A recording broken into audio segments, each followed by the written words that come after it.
Welcome to Real Estate Coaching Radio, starring award-winning real estate coaches and #1 international best-selling authors, Tim and Julie Harris. This is the #1 daily radio show for realtors looking for a no BS, authentic, real-time coaching experience. What's really working in today's market, how to generate more leads, make more money, and have more time for what you love in your life. And now your hosts, Tim and Julie Harris. Today's podcast is, as promised, about the new rules as pertains to buyer agency, what you must know now. There is a lot to this topic, so we're going to be covering this over the next 2 days. And remember, as always, our notes for the podcast, of which you're going to definitely want these. Julie spent hours and hours on these notes. The notes are available to our newsletter subscribers. Just go to harrisrealestatedaily.com. harrisrealestatedaily.com is our free daily newsletter. That includes all of our notes from our podcast. The subscription to the newsletter is free.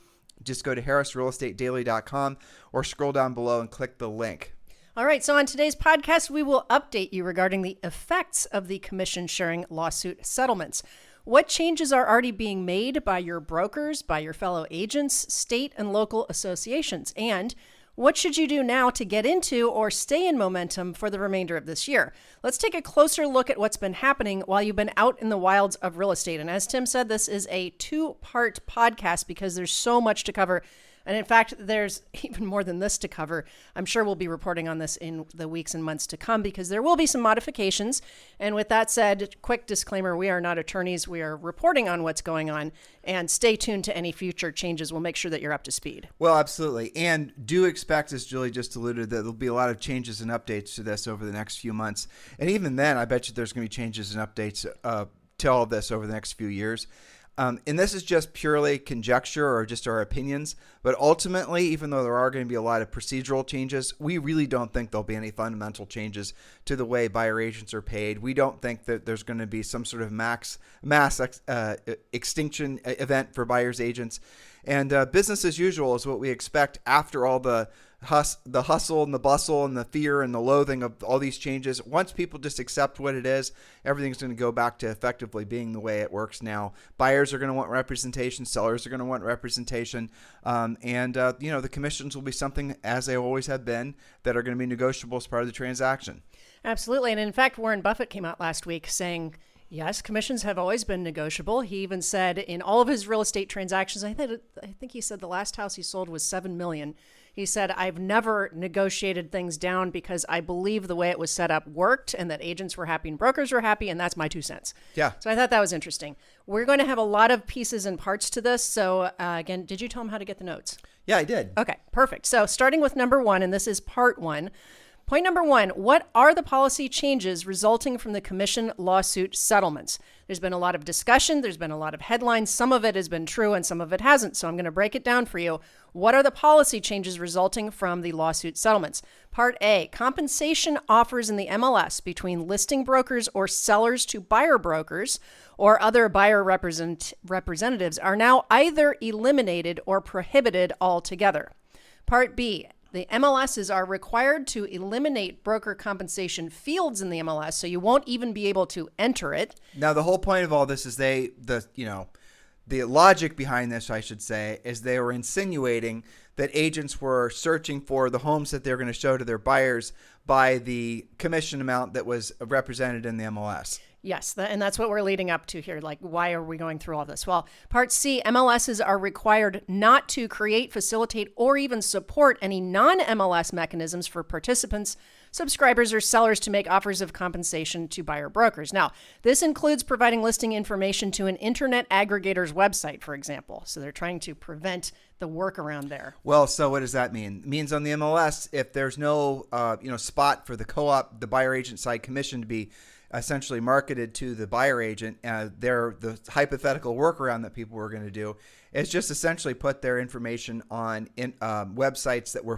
getting their information from the MLSs, which is about all of them. Any Zillow and all and everybody else, they're all sourcing the information directly from the MLSs. And the logic was, well, somehow maybe it won't appear actually on the MLS, but it'll appear on the aggregators or the portals websites, which they obviously don't want to have happen. No, and that leads us to D. MLS participants must not, And MLSs must not enable the ability to filter out or restrict listings based on the level of compensation offered.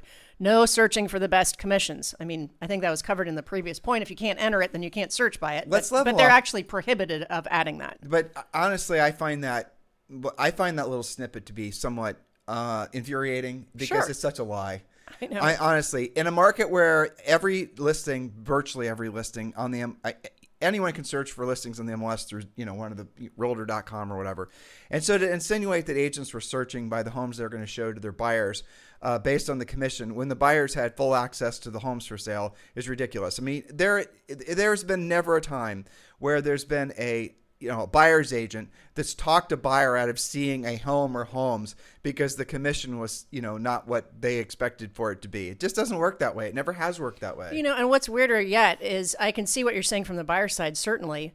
But what if you're a buyer that has gone into an agreement with your buyer's agent that says, I really want to concentrate on homes that are covering your commission, and I can't search that way either. But you're jumping ahead, though, right? So, I mean, I was talking about the way things that were, and you're talking about the way things will be. Sure. But the way things will be, I literally have never had a conversation with one of the tens of thousands, at this point, hundreds of thousands of coaching clients we've had, where they have specifically said they're only going to show, homes where the co-op commission is over a certain amount. I've never had that conversation. And in fact, it's anti-agency because it's putting the fiduciary duty kind of on the agent side and not on the buyer side. And your agency states you're going to do what's right for them, regardless of anything else. And the asininity of it just goes forever, because if you think about it, how are you going to explain to your buyer why you're not showing them, these 5 houses? I mean, it just doesn't even make sense. I know. Oh, I'm sorry, I'm not going to show those houses to you because they're not offering what I, deem to be the appropriate amount of commission. It just doesn't happen. Doesn't make sense. Okay. Well, point E, we're all still on point number 1E. Compensation disclosures are now required for sellers as well as for prospective sellers and buyers. Now, this leads us to what I believe is the most important part of these changes. That's part F. Here's the important one. MLS participants working with a buyer must have a written agreement with the buyer before touring a property. Now, there's 2 important words there. Written agreement, not verbal, not in text, with the buyer before touring a property. Well, that leads us to point number 2. Actually, I'm going to take a half step back, Julie. Sure. Because the rules that pertain to marketing for a listing agent to let the buyer's agents know what the co-op is means they cannot put it in the MLS, and all of the websites that get their data feeds from the MLS obviously then can't be advertising on their sites either. But that does not mean that the brokers can't have it on their websites as long as they're not essentially that information is just on a standalone website or an agent or a team. My understanding is there's nothing in these commission sharing lawsuit provisions that prevent a broker from letting the world know what the co-op is, or essentially a team, or you guys get the point. Like even in-house, that kind of stuff. These rules limit the activity of the MLSs and the people that get the ML information from the MLSs. If the broker has it, like eXp Realty, they have this, obviously a website that's going to have every listing of all the 100,000 agents that are in eXp from 24 different countries. And if they choose not to share that information with the MLS, or if it maybe doesn't, you guys get the point. That information is available to the public if the public goes directly to the eXp site directly. And I don't really see how that really is ultimately going to change consumer behavior. Yes, and also y'all can call each other. Yeah, exactly. Okay. Number 2, what does working with a buyer actually mean? Because remember, we have to have a written agreement before we're touring a home. Well, what does working with a buyer mean? It depends on the situation. For example, according to NAR's FAQs on this, simply marketing your services to a buyer or speaking to a buyer on the seller's behalf. So let's say that you have a listing and a buyer comes to your open house. That does not mean that you are, quote, working with a buyer based on the settlement agreement. Let's go through that. That's interesting. And then I'm going to clarify, well, okay, if that's what it doesn't mean, what does it mean? When are you considered to be working with a buyer? When you provide, then again, this is all from NAR, this is not speculation.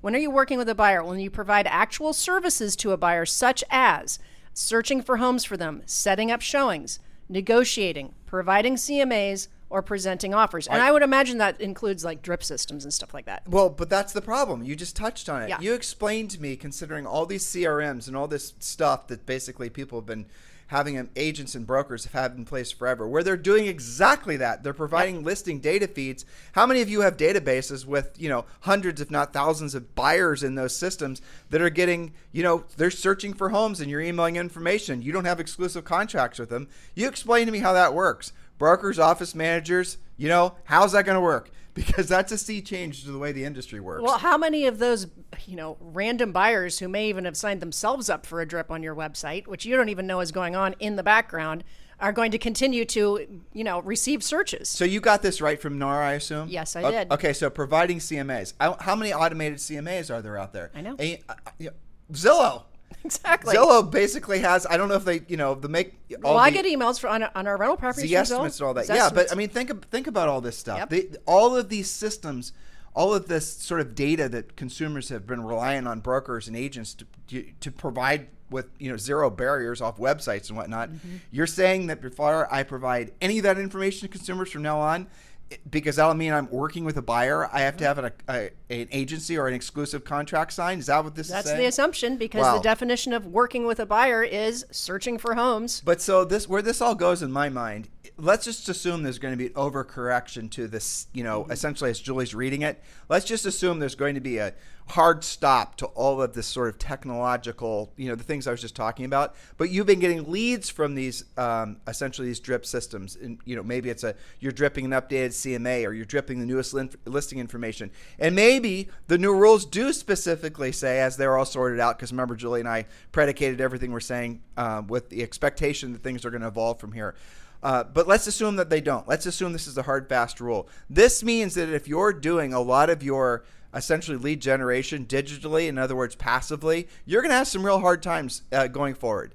And until the laws and the rules and the guidelines work themselves out, there might very well be, ask your broker, ask your office manager, knowing what Julie just said is true. She got it right from NAR.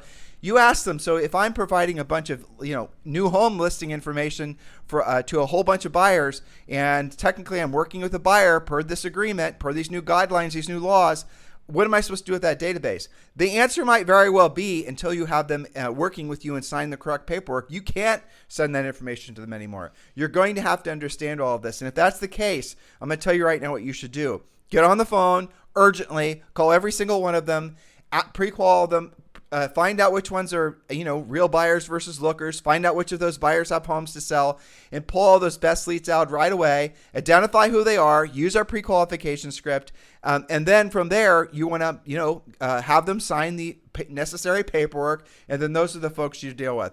Because I'll give you guys an advanced coaching suggestion here. The best agents in the world have the fewest number of leads. What are you talking about, Tim? You're supposed to have 1 billion people in your CRM. Well, you're not, because you can't properly service 1 billion people in your CRM. The best agents by far are going to have maybe 10 or 12 leads that they're chasing at all times. But these are great, lockdown, motivated, ready to sell, ready to buy, pre-qualified, 100%, gold level qualification buyers or sellers. That's who they really focus on. If you've got 100 or 200 or 1,000 leads, there are gold leads in there. There are top level leads in there, but you don't know who they are because you're too busy dripping on all these people, which we believe, based on what NAR said, that actually might now soon become illegal.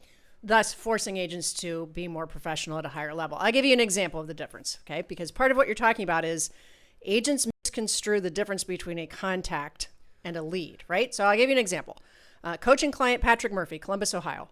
He has about 150 people in his database. Those are contacts. He has 20 people on a spreadsheet called leads. Some of them are buyers, some of them are sellers, some of them are both. He can show me on that spreadsheet what is their motivation, their time frame, are they all cash, are they financed, are they loan committed? Those are actual leads, and he has those prioritized by their time frame. Who needs to be buying or selling sooner rather than later? That's a lead that, yes, they're a contact in his database, but he's not calling all 150 people in his database leads. Does that make sense? But from what we're reading, and you studied this far more than I did, Patrick Murphy in Columbus, Ohio, who's a fantastic agent, by the way. Yep. Any referrals going to Columbus, there you go. But you're telling me that those 20 leads that he's working with, and I know a good number of those are motivated buyers that actually have houses to sell, that those people are going to have this new, essentially these this paperwork completed, Correct. the exclusive contract signed. So he's going to have to go and get that stuff signed. Otherwise, those 20 people, he's not going to be able to service anymore. That's right. Yep. And that is a future point, actually, is what happens. I think we're going to talk about this more tomorrow, but what happens if, as we get closer to the August 17th implementation date, I've been working with you. I've shown you 20 houses, but you're not in contract yet.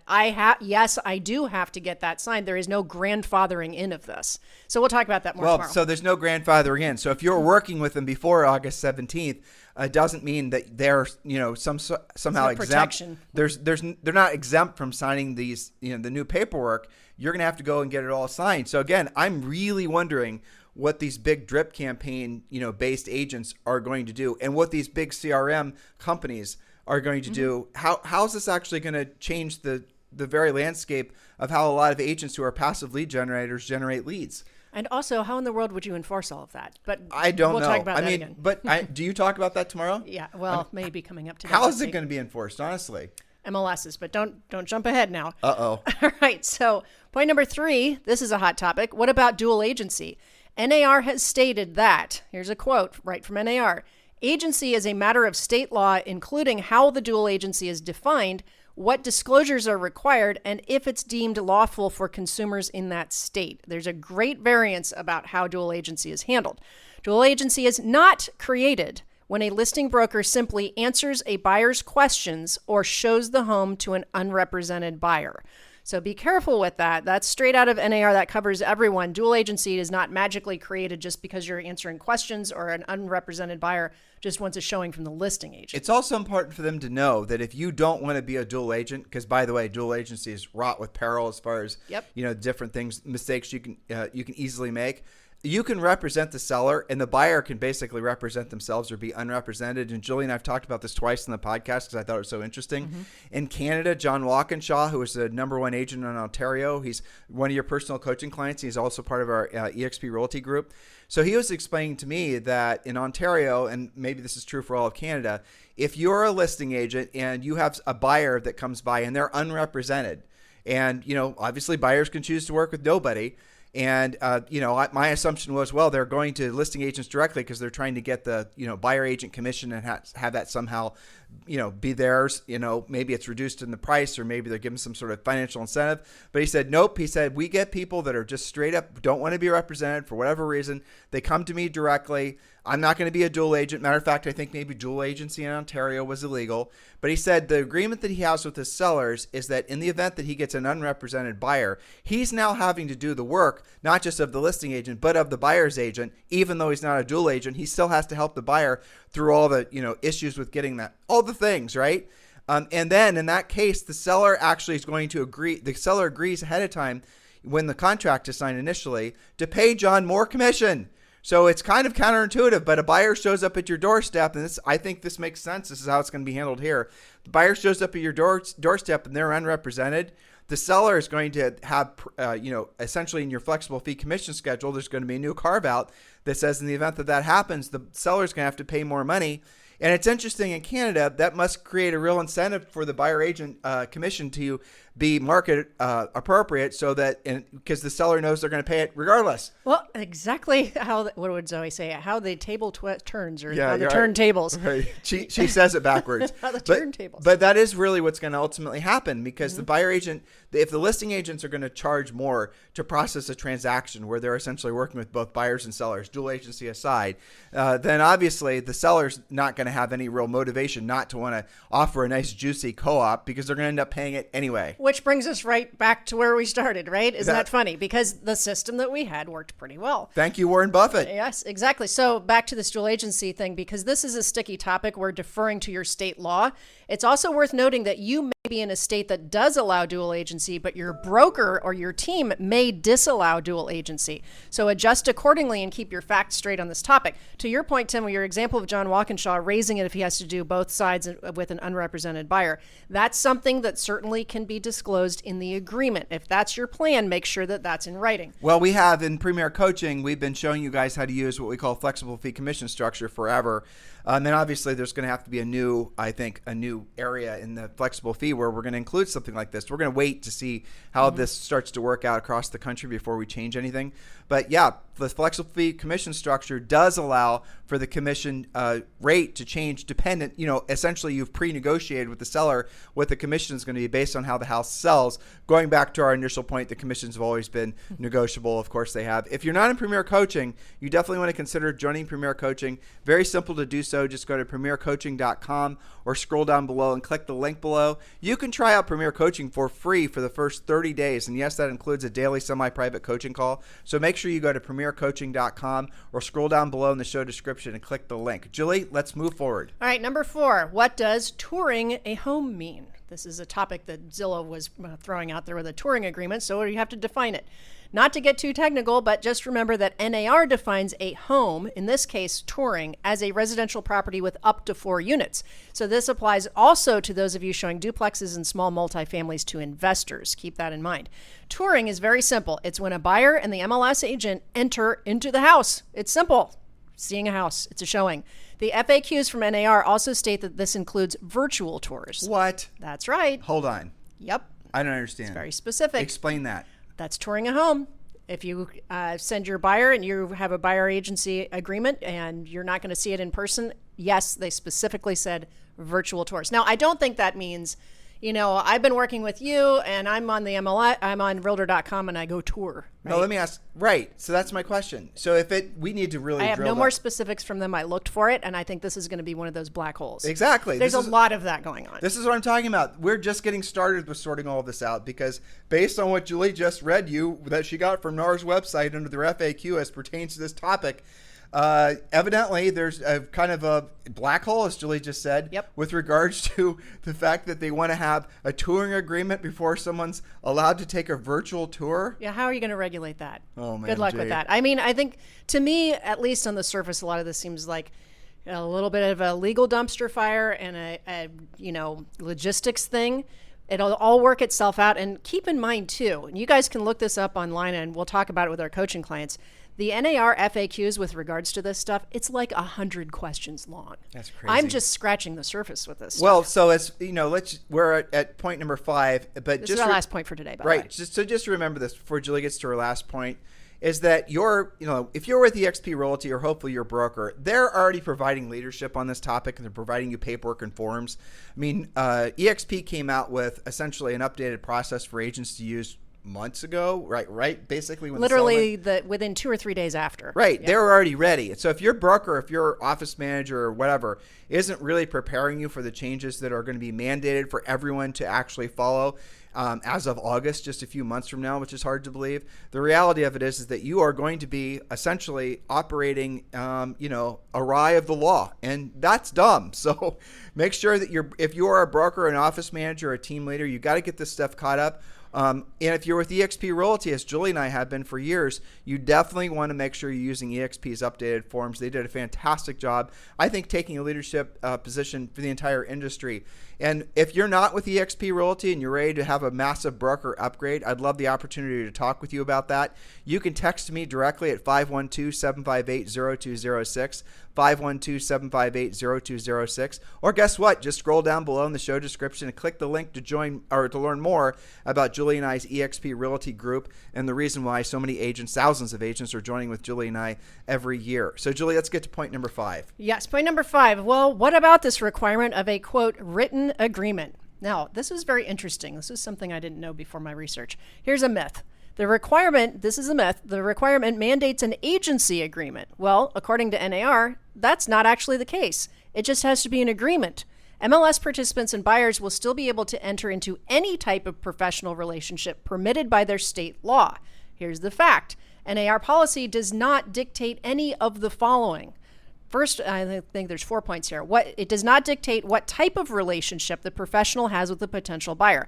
This could be agency, non-agency, sub-agency, transactional, or customer. And some states have other terms in addition to that, but those are the top ones. It does not dictate the term of the agreement. It could be a one-time touring agreement, a 1 day, 1 week, month, or a specific to a certain house agreement. It could even be just for a certain neighborhood or zip code. as well as for a certain amount of time. It does not dictate the services provided. Things like how many showings, writing and presenting offers, transaction coordination, negotiation, etc. That's all things you have to put in your agreement. And it certainly does not dictate compensation. This can range anywhere from 0 to a flat fee to a percentage or even an hourly rate. Here's the most important thing. It was the second point you read. Or third. It was the second, this point with regards to the nature of the relationship. Yes. So I think you and I we did not have it factually correct a month or so ago when you were saying that they have to be forced into signing an exclusive buyer agency agreement. Correct. They just have to have an agreement. That's an important fact. Right. So an exclusive buyer agency agreement means that buyer, it's like an exclusive listing, right?